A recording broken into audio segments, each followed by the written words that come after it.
Thank you so much for your time. Good morning. I'm Valerie. I'm the CEO and the co-founders of Nordeant, and I'm very happy today to present what we believe are the 3 steps to solve right now inside the media entertainment, and more especially on the data management storage. The situation right now, we can categorize it on three different angles. We see that right now the volumes and the data size is exploding.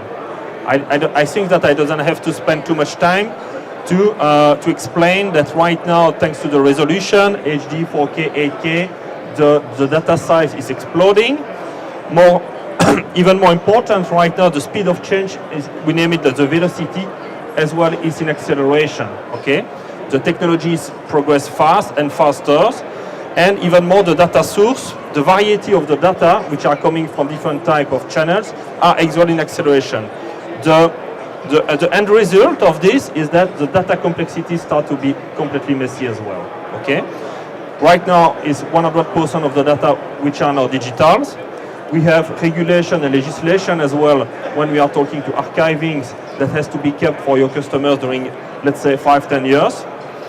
Long-term conservation, and as well the many sources when we have to treat the data coming from camera, coming from, let's say, other type of production, it start to be very complex. Okay? What the impact on this is mainly on the cost side, but not only the cost side. You are accelerating, you are scaling the number of storage silos right now. You have to, sorry for that, yeah, 2 clicks. You have to train your staffs. Okay, train your staff on different type of technology. It costs as well money. You have to support and maintain during a long terms as well. Complexity is increasing, meaning that the zero risk factors is start to be limited. You are facing as well to locking situation where you are working with vendors, where you can't move the data back out of the vendors to another elected vendors. Then you are facing to such kind of locking. The time as well, time is cost money, and the capacity as well is increasing, like mentioned. All of these factors has a big increase and big impact as well on your cost side, which is start to be very complex. Then for our perspective is the end of the traditional storage management, okay? We are coming from a situation with online disk, primary disk. You reach your capacity limits. What you are doing, you put another silo, the nearline disk, which is cheaper, but you can increase more capacity with. And afterwards, you have to talk, move the data between all of these type of technology, which by nature can't, let's say, manage a movement. Afterwards, you say, okay, I want to offline the data on tape, and you move all your data, let's say more basically, and you put it on tape to reduce your cost. And again, you have to manage a movement back and forth. And afterwards, you realize that you have to move back sometimes data from offline to online. Start to be complex. Now, second side, this you have your pure storage side. On the left, you will have your application side. You have your business application, your business users.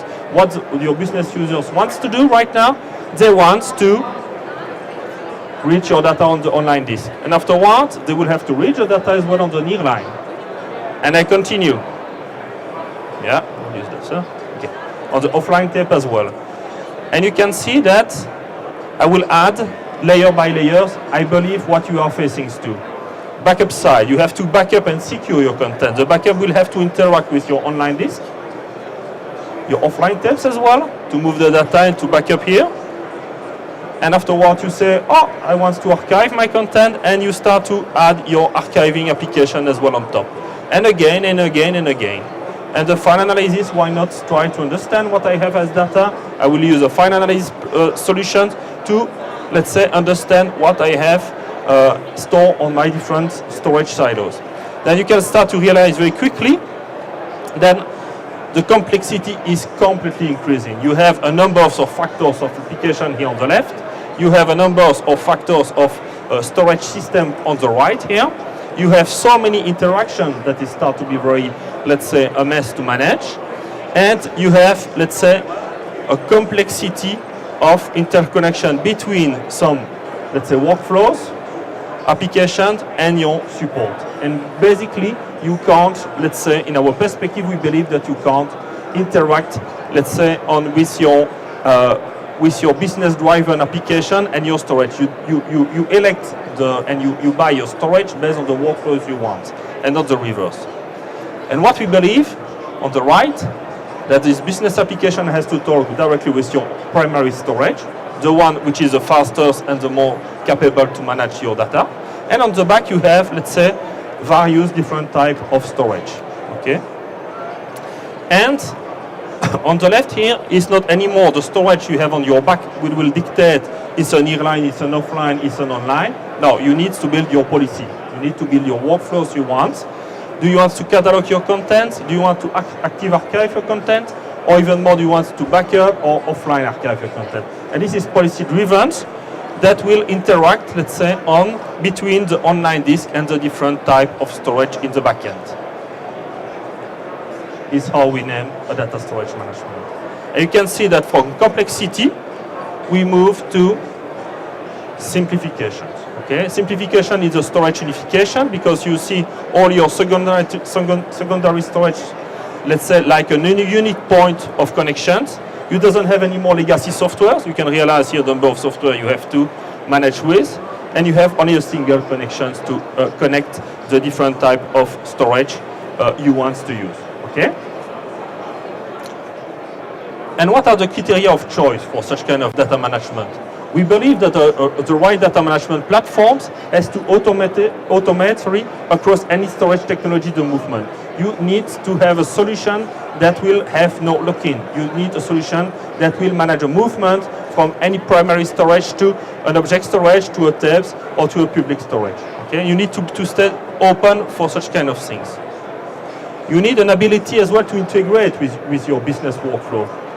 You are in a business critical business. We believe that it's not the software, the storage management software that has to dictate the way your business has to work. We need to accommodate in the software management how your business workflow has to work.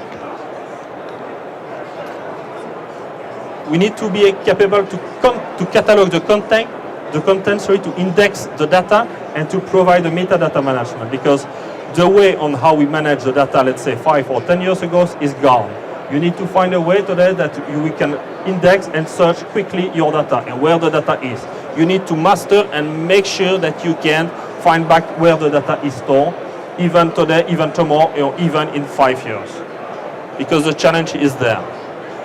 And you need to use, as I said, embedded workflows. Okay, you want to do an active archive. You use an active archive with a policy base that will move the data and use some criteria that will elect the workflow as an active archive. And coming to the end, the open RESTful API. We understood as well from the beginning that having a RESTful API which is well documented is very important, because a lot of people are doing beautiful RESTful API but not documented. And find your way, documented and open RESTful APIs to automate and to provide your business workflow as you want. And afterwards, keep a total autonomy of your choice and easy to integrate in terms of technologies. And last but not least, provide a dashboard for technical and economical management, because we are talking about technical. You have to master your data, you need to understand where your data is, but you need as well to understand the cost of reductions you can manage when your data explodes. All right? This is a criteria of choice. And I will explain a quick use case, how we have integrated such kind of criteria of data management inside a customer situation. Customers is using a traditional, let's say, infrastructures with applications on the front end, storing the data on the high performance disk with standard protocols. And on the back, he wants to introduce a private cloud inside primary existing data and an archive on tapes. And he wants to introduce an object storage, okay, and a public cloud as well inside the workflow. Then we provided Node.js on the middles to manage the movement, the cataloging, but as well the data movement per policy base, to introduce to place the right data, let's say, on the right storage. And I'm very interested in having your feedback as well afterwards. But in a scenario where we came from, let's say, with a lot of content stored on the primary storage and a lot of data on the tapes archive, we moved from this scenario to another scenarios where we have been able to, let's say, to rationalize, to decrease the data on the primary storage, to increase the object storage, and as well reduce a little bit the tape size, and make sure that what is on the tape has to be on the tape for long-term conservation. But for an access and an accessibility which is more faster, the private cloud object storage was completely the solution for the customers. Then for him, he has been able to have an automatic policy-based data movement to decrease the capacity on the primary storage, move the more often, let's say, use data to object storage on the archive side, and increase the usage on the tape for long terms. Okay? For him, it's a seamless integration and operation. He reduced the number of flows of the data between the different type of storage. And for him, it's a single pane of glass. And you have one view to understand where the data is stored. Unique benefits for him: he reduced the storage TCO, and especially when the data grows fast. He has been able now to place the data where he wants to process it. He wants data on object storage, he can place it. He wants to keep the data on the primary storage, he can keep it over there. He wants to put it on tapes because he needs a long-term storage, he can place it as well on the tape. Then he can completely control where he wants to process the data. And as I said, the single pane of glass on a complete tape, disk, object storage, and public cloud scenarios. Okay? Then these are the three benefits of this customer case.